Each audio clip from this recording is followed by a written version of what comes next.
वंदे लोक तिलकं सात्वत वार्ता विभूषणं अमर कृत्युत्सारणं प्रबुद्धं लोक जीवनं प्रणय प्रमत्त याग दीपनं वंदे जीवन जीवनं सत्पुरुषम। आज इस पावन अवसर पर उपस्थित सभी को जय गुरु। और Chakan is like my home. ये घर की तरह महसूस होता है मुझे, और मुझे भी जाने का अवसर मिला है। और विशेष करके चाकन चूंकि परमपिता परम दयाल श्री ठाकुर के गोत्र ऋषि की समाधि है उस स्थल पर, जिसके कारण कि पूज्यपाद दादा का वहाँ आगमन हुआ था। एक्चुअली वही पर्पस था, जो उस अपने गोत्र ऋषि के उस समाधि स्थल पर नमन करना था उनको। तो हम लोग समझते हैं कि हमारा तो भी तो एक गोत्र होता है ना, हमारा भी वंशगत गोत्र एक है और एक गुरुगत गोत्र है। तो मुझे लगता है कि हम लोग ठाकुर को लेके जो जिनके जिनके जीवन में ठाकुर प्रिय परम हुए हैं, तो हम सभी का भी वो गुरु गोत्र वो सांडिल्य गोत्र ही है। अगर उस दृष्टि से देखा जाए तो हम सभी के लिए वो एक पावन भूमि है। और मैं तो कहता हूं कि वहाँ एक विजिट तो होनी ही चाहिए सबके लिए। और ये मेरा परम सौभाग्य ही कहूंगा कि मुझे भी मौका मिला है। और आप सभी जो लोग उस चाकन या उस क्षेत्र में जो भी आप लोग निवास करते हैं, सभी नमन के योग्य हैं हम सभी के, क्योंकि हमारे प्रिय परम के गोत्र ऋषि के समाधि स्थल के आसपास आप लोग रहने वाले हैं। तो इस अभी चूंकि इन 2 वर्षों में हम मिल ना सके फिजिकली में भी, बट ये भी एक मौका है जो वर्चुअली ही सही हम लोग कुछ बातें कर लेते हैं। और आज के इस दिन में स्मृति कहते हैं ना, मेमोरीज, तो इसी स्मरण करते हैं। तो ये जो समस्त सृष्टि ही अगर कहें तो जितने ज्यादा हम ईश्वर से युक्त होते हैं, तो कहते हैं कि घट घट में भगवान, कण कण में वो ईश्वर। तो ये कण कण में, दैट मीन्स कि उस कण कण में ईश्वर की स्मृति है, मेमोरी है। लेकिन इसका फीलिंग कब होगा, इसको हम अनुभूत कब कर सकते हैं? तब हम कर सकते हैं जब उस घट घट में रहने वाले वो परम ब्रह्म परम पुरुष, उस ईश्वर का आभास अगर मुझे हो तब।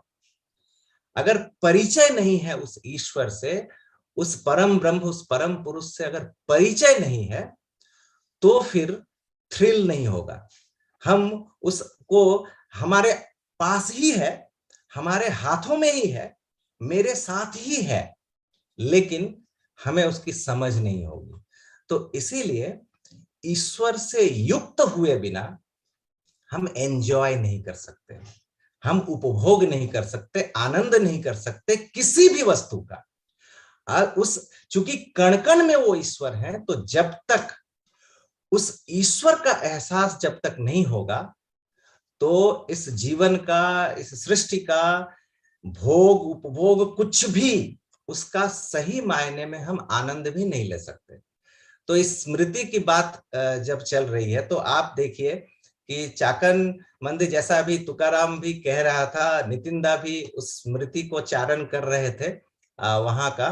तो चाकन मंदिर में अगर आप बोलिए मेरे मस्तिष्क में, तो मेरे मस्तिष्क में तो वो एक ही स्मृति आती है कि अगर दादा वहां ना जाते, और अगर उस भूमि पर, जिस भूमि को शायद लोनकर दा ने, रामदास दा ने अपने फ्यूचर प्लान के लिए 2 मित्र उन्होंने एक साथ की, रिटायरमेंट के बाद यहाँ घर बनाएंगे, यहाँ रहेंगे। और उसमें सोच जो थी वो क्या थी? वो एक सीमित सोच थी, मेरा परिवार और तुम्हारा परिवार, तुम्हारा परिवार और मेरा परिवार, यही 2 परिवार की एक सीमित सोच थी। और उस सोच में जब वहां दादा का आगमन हुआ, दादा जब वहां बैठे और उन्होंने इच्छा व्यक्त की कि एक ठाकुर का मंदिर, दिस इज एक्सपेंशन, वहीं से विस्तार शुरू हुआ कि तेरा और मेरा से हमारा हुआ। और मैं एक बात का मुझे लगता है कि लोनकर दा और रामदास दा दोनों समर्थन करेंगे इस बात को कि जैसे तुकाराम के उस बात को मैं छोटा नहीं कह रहा हूं, लेकिन फिर भी अगर हम अपनी दृष्टि से सोचें कि लोग दान करते हैं, ये करते हैं, एक झटके में उन्होंने दे दिया, क्या किया, तो मुझे तो लगता है कि उन्होंने अपना कर्म फल दिया। हम सोचते हैं ना, हम सोचते हैं कि हम परम दयाल को देते हैं, कुछ दे दिया, कुछ दान किया, 1000 2000 या कुछ और अर्थ जो भी, जो कुछ भी हम उनको देते हैं, एक्चुअली हम जो भी देते हैं वो हम अपना कर्म का फल देते हैं। क्योंकि मनुष्य का जो भोग है ना, दुर्भोग जो इस जीवन का है, वो एकमात्र है। इसी तो वही तो हम लोग दिन रात गाते रहते हैं कि कर्म फल, कर्म जंजाल से मुक्त करो, एक भोगा कर्म का खेदा और क्या क्या ये सब। तो मतलब है कि कर्म जो है, यही कर्म हमारे उस कर्म फल की सृष्टि करता है, और यही एक के बाद दूसरा भोग, दूसरे के बाद तीसरा भोग की झड़ी लगती है। और यही कर्म जब ईश्वर को समर्पित होता है, तो वो जो फल है वो समस्त कुछ वो लेते हैं। तो इसीलिए जैसे बहुत बार बात आती है कि हम जो इष्टभृति करते हैं, दयाल लेते हैं, ये लेना इतना आसान नहीं है। किसी का वो लेने का मतलब है उसके समस्त कर्मों को लेना, उसके समस्त कर्म के फल को लेना। और ये वही मैं सोचता हूं कि रामदास दा और लोनकर दा ने एक्चुअली अपने कर्म फल को समर्पित किया था। वही बांग्ला में जो है वो कीर्तन की मंदो भालो पूजार डाली तारी पाए डाली, जो हमारा अच्छा बुरा जो कुछ भी है, हम सब कुछ उन्हें समर्पित करते हैं। तो ये एक बात मेरे दिमाग में चल रही थी। तो कुछ भी नहीं, हम वो तो जीवन को ही तो दान कर दिया, तो फिर क्या मेरा और क्या तेरा, समस्त कुछ तो उनका ही है जो खा रहे हैं, उनका ही है जो भोग रहे हैं सब कुछ, और यही तो जीवन है। मुझे लगता है कि एक एक हम जिनके जीवन में ठाकुर हैं, तो पहला दिन जिस दिन हम लोग एक्चुअली रजिस्टर्ड होता है ना, उनके साथ जो इनिशिएशन है, इट इज एक्चुअली रजिस्ट्री। तो किस चीज की रजिस्ट्री करते हैं? हम अपने जीवन को समर्पित करते हैं। तो मैं खुद को ही जब समर्पित कर रहा हूं, तो फिर क्या मेरा, सब उनका है। और प्रसाद के रूप में फिर हम अपने जीवन में ग्रहण करते हैं। वो मेरा बच्चा हो, मेरे पति हो, पत्नी हो, मेरा घर बार द्वार, एवरीथिंग इज ग्रेटिफाइड। तो ये ग्रेटिफिकेशन है, ये परम प्रसाद है जो हम अपने जीवन में ग्रहण करते हैं उनको देते। तो खैर, तो वही स्मृति की बात जो मैं कह रहा था कि मेरे दिमाग में तो चाकन की बात जब भी आती है तो दादा का की ही स्मृति आती है। और देखिए, आज एक ऐसे पहली बार मुझे लगता है कि ये मेरा पहला मतलब ये मुखातिब हुआ हूं आप सभी से। दादा फर्स्ट टाइम जो दादा नहीं है अब हमारे बीच में सशरीर, तो ये मेरा पहला इस सत्संग अधिवेशन में मैं उपस्थित हो पाया हूं आज पहली बार। उसके बाद तो वो स्मृति इतनी ज्यादा दिमाग में चल रही है कि ये जो जाना, तो मेरा एक ख्याल आ रहा था कि जाते तो है दुनिया संसार में, कीट पतंग से लेकर पशु पक्षी से लेकर हजारों लाखों मनुष्य सब कोई जाते हैं। तो ये जो ट्रांजिशन है, जो या इस जीवन से और एक जीवन में ट्रांजिट करना, ये जो जाना, ये क्या सबका समान होता है? नहीं होता है सबका समान। क्योंकि वो ठाकुर की एक बात याद आती है। ठाकुर की एक कहानी छोटी सी थी, जो एक किसी ने अपने घर में एक तोता को पाला। और बहुत प्यार से उसको पाल पोस के उसको उसके साथ सब कुछ बात उसको हर दिन वो सीताराम सीताराम सीताराम रामायण की चौपाइयां वो सब उसको काफी सिखाया उस तोते को। और इतना प्यारा था उस तोता। एक दिन अचानक उस तोते को बिल्ली ने कोई एक बिल्ली कहीं से आ गई और उसको पकड़ के लेके चली। और पकड़ जब लिया तो ये जो व्यक्ति थे वो काफी रोने लगे। उसके चले जाने के बाद वो तो लेके गायब हो गया, काफी रो रहे हैं। तो उनका जो शागिर्द या कोई रहा होगा कहा कि सेठ जी आप इतना रो क्यों रहे हैं, आपके उस तोता को ले गया इसलिए, वो जो बिल्ली खा गई इसलिए रो रहे हैं। तो बोला नहीं भाई नहीं, मैं इसलिए नहीं रो रहा हूं कि उस तोते को बिल्ली ले गई। मैं इसलिए रो रहा हूं कि वो तोता को जब उस बिल्ली ने पकड़ा तो वो टे टे टे टे टे टे करता हुआ गया। उस इतनी बार मैंने कितने जब से वो मेरे पास आया था सालों दर साल मैंने उसको रामायण की चौपाइयां सिखाई थी, सीताराम सीताराम सिखाया था, लेकिन जब गले में फांस पड़ा तो उसके मुंह से एक बार भी सीताराम नहीं निकला। वो टाई टाई की आवाज टे टे टे टे करके आवाज निकली। तो मैं रो रहा हूं कि मेरा भी जब अंत समय आएगा तो मेरे मुंह से क्या सीताराम निकलेगा या वो टह टह का ही निकलेगा, हाहाकार निकलेगा। तो यही मैं कह रहा हूं कि व्यक्ति का जो ये ट्रांजिशन होता है इस जीवन से और एक जीवन में, ये क्या ट्रांजिशन रहा होगा कि एक व्यक्ति मुझे उस प्रसंग में कुछ कुछ है, मैं पूरी बात तो अभी नहीं बताऊंगा, लेकिन एक लिखा था मैंने इसी प्रसंग में, चूंकि दादा का जाना और इतने दिनों से बीमार भी थे, लेकिन उनकी स्मृतियां आप देखिए अभी जहां कहीं भी, देवघर की बात छोड़िए, इतने सारे मंदिर हैं, जो लोग चाकन में रहते हैं वो लोग कह सकते हैं कि एक एक कण में वो स्मृतियां इस तरह से जागृत हैं कि उनका जो ये जाना है ऐसा कभी नहीं है जो इनकम्प्लीट, जो कुछ रह गया और कुछ रह गया, जैसे लगता है कि परिपूर्ण। तो व्यक्ति का जब अंत समय आता है ना हमारा, तो सबसे खराब समय वो इसलिए होता है कि सारा जीवन जो आहरण किया वो एक एक करके टूटता है। जो जो मैंने अपना बनाया वो सब एक एक करके उस अंत समय में टूटता है। और उसका दर्द, उसका हाहाकार जब निकलता है, और इसीलिए मृत्यु भयावह होता है।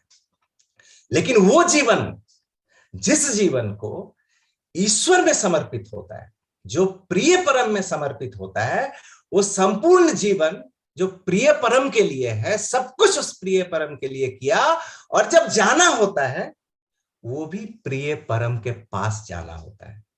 तो आप देखिए कि एक वेदना जो यहां सब कुछ किया वो छूट रहा है, और एक आनंद जहां जा रहे हैं वो प्रिय परम के पास। तो ये जो वेदना और वो आनंद, ये दोनों मिश्रित होकर जो ट्रांजिट करते हैं, तो उसी में ठाकुर जी की एक वाणी मैं कहूं कि ठाकुर की एक वाणी है, love shock is the shock that shakes the source of vital flow. Love shock is the shock that shakes the source of vital flow. Last दिन की बात याद कीजिए, जो जिस दिन सत्संग था पारलौकिक क्रिया के बाद, उस दिन बाबाई दादा ने जो बात कही थी कि ये शोक का समय नहीं है, ये शोक का समय नहीं है, यही वाणी है ठाकुर जी की कि love shock is the shock that shakes the source of vital flow.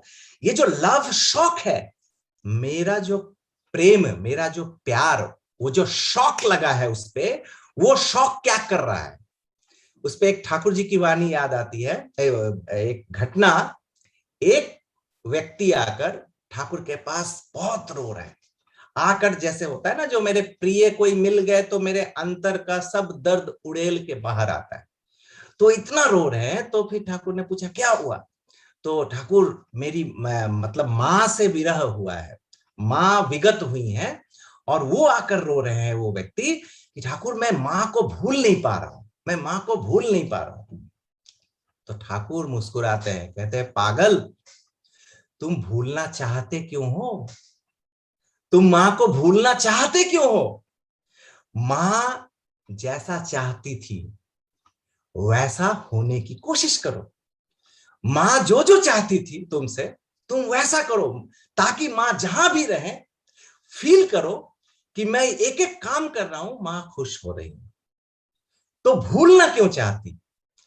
तो ये एक बात, जो love shock is the shock that sex the source of vital flow, कि वो शोक शक्ति बने, और जो शोक डिग्रेड करता है वही पतन का कारण होता है, वही दुख का कारण होता है। और जो शोक हमें हमारे जो सोर्स वाइटल फ्लो का, जो हमारा एनर्जी है, उस एनर्जी के सोर्स को जो स्टिमुलेट करता है, तो आज वो जो अग्नि आज जन जन में दादा ने जला दिया है, और उस अभियान को, उस मिशन को हम सभी अपने हृदय में, अपने कर्मों में, अपने चलन में लेकर आज कोटि कोटि लोग उस चलन में जो चल रहे हैं।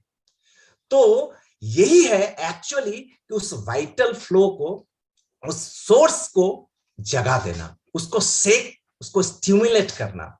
और इसी में एक और वाणी ठाकुर जी की याद आती है, बांग्ला में है।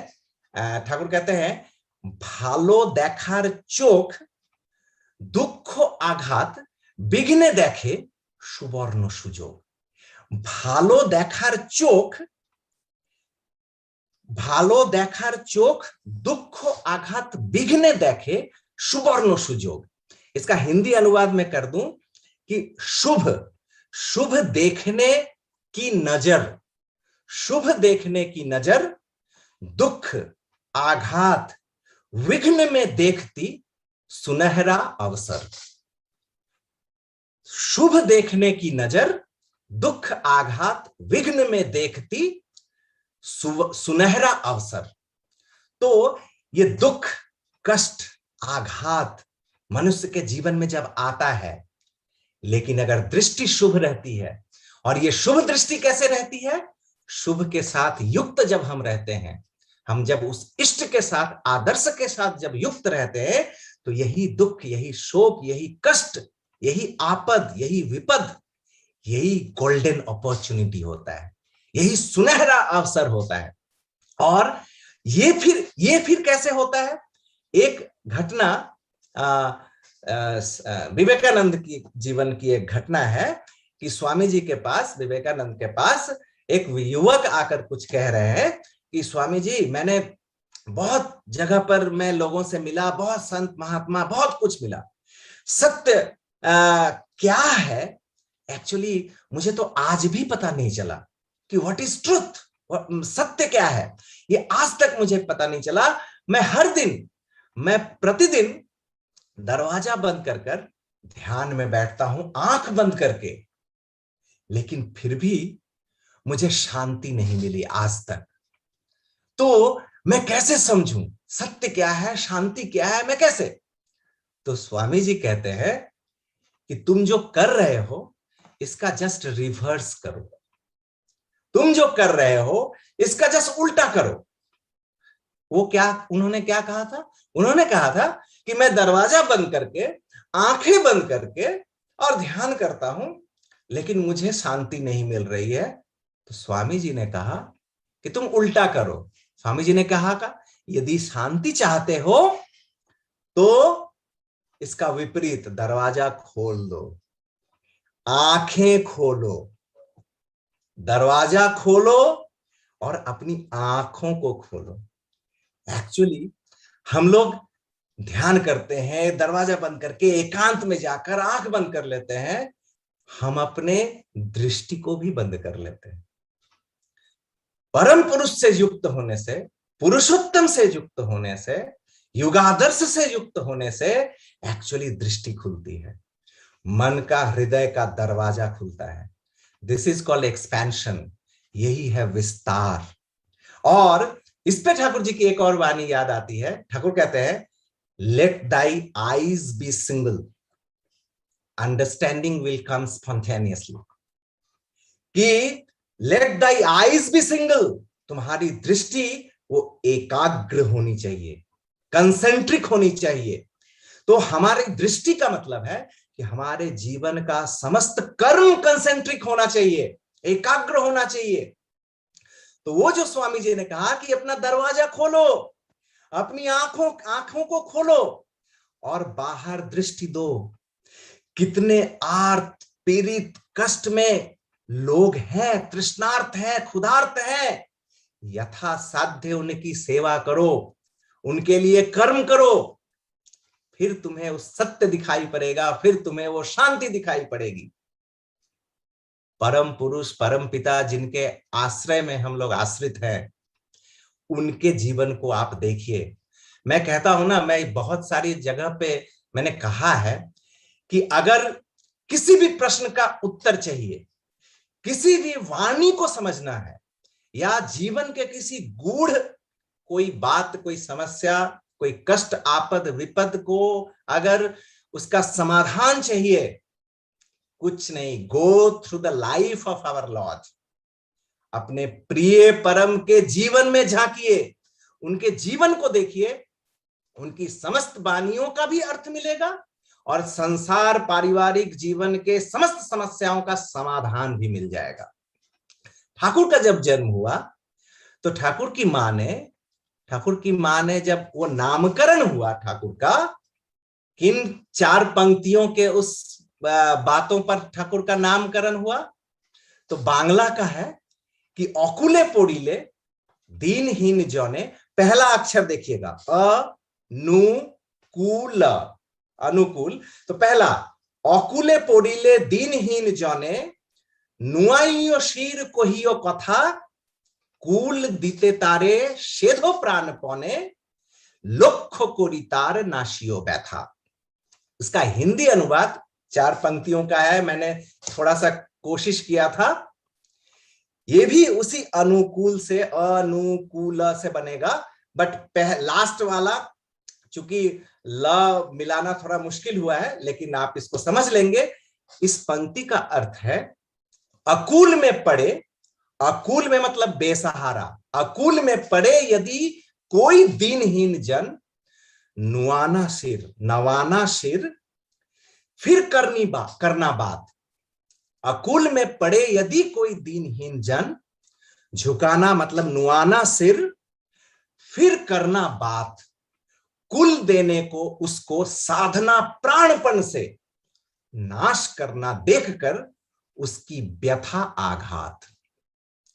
ये जो 4 पंक्तियां ठाकुर के जीवन में मां ने डिफाइन कर दिया, ठाकुर का अगर समस्त इस दीर्घकालीन इस नर कलेवर में अगर आप जीवन देखेंगे, 81-82 साल के जीवन में, समस्त जीवन यही 4 लाइन ठाकुर का डिफाइन कर गया।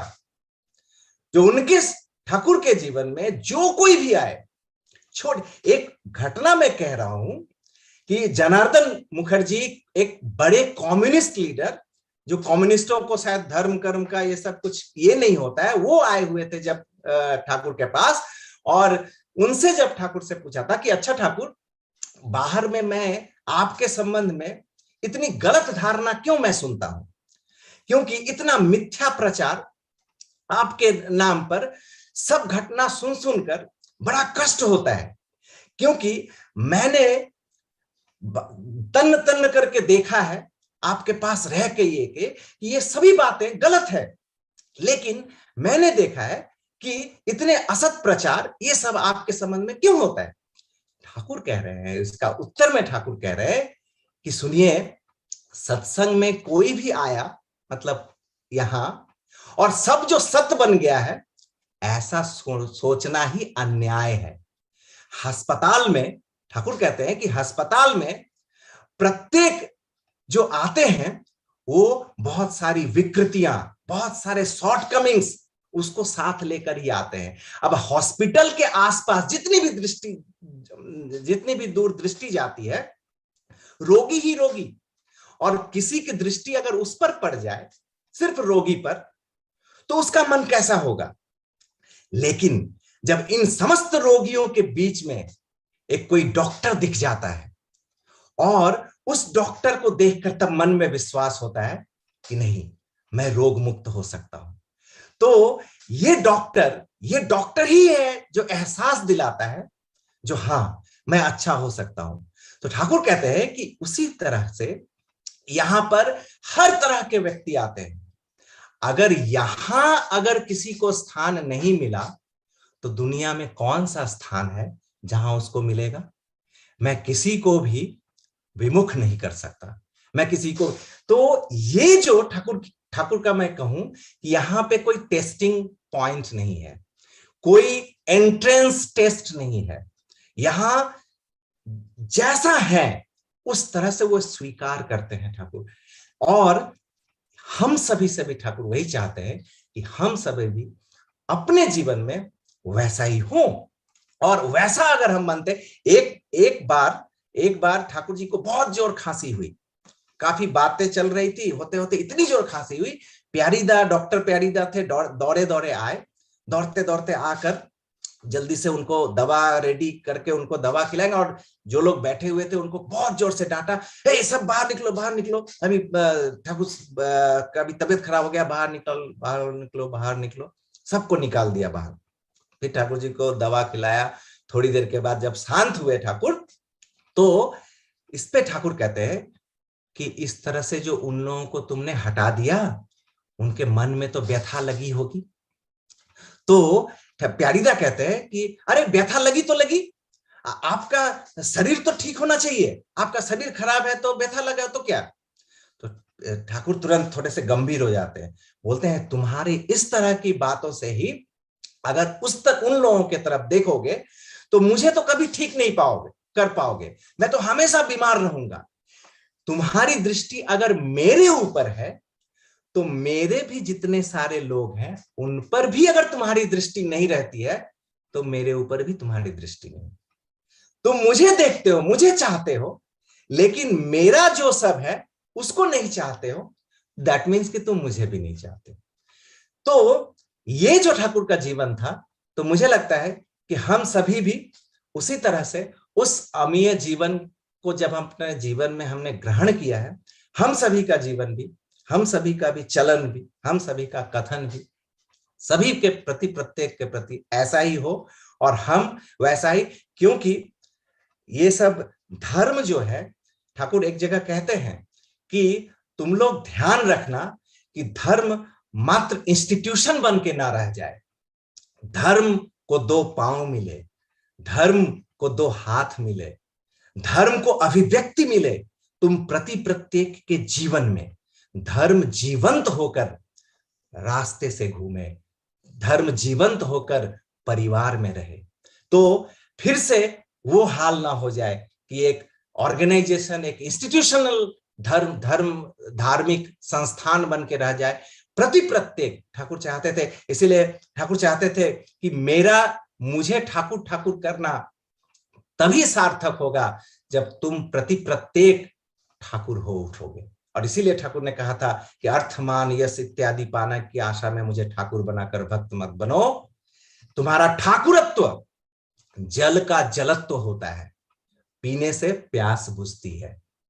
ठाकुर का ठाकुरत्व होता है, नजदीक जाने से ठाकुर का प्यार मिलता है।